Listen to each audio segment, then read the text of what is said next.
ay alam ko kami magpapasurprise sa aking anak, na si Adrian.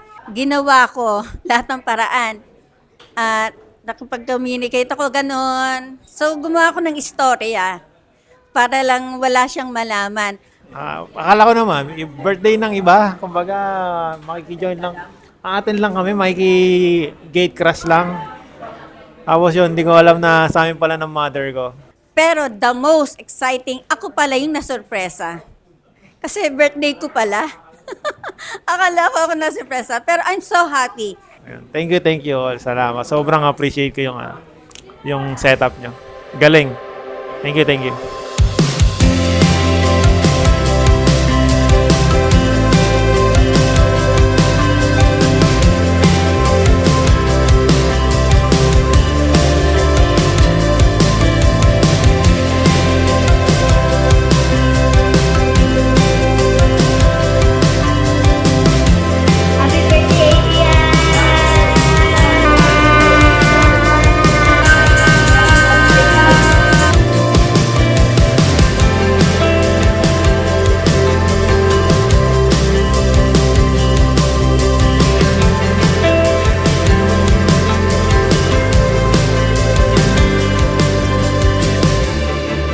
Happy birthday, Happy birthday, Daddy and Lola Divine. Oh. I wish Daddy will be proud of us and give us some love and happiness.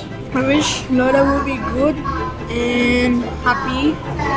So she will be very old and she's now senior. So happy birthday, Lola Divine. Wish ko lang sa aking husband na good health and God-fearing talaga. Na unahin niya si Lord. Basta good health lang and sa family. Focus lang din.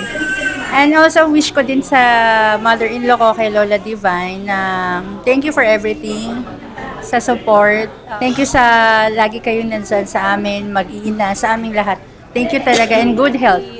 Advance or belated happy birthday to the two of them. I wish ko lang sa kanila na they will become good persons, God-fearing, and always good health. I love you both.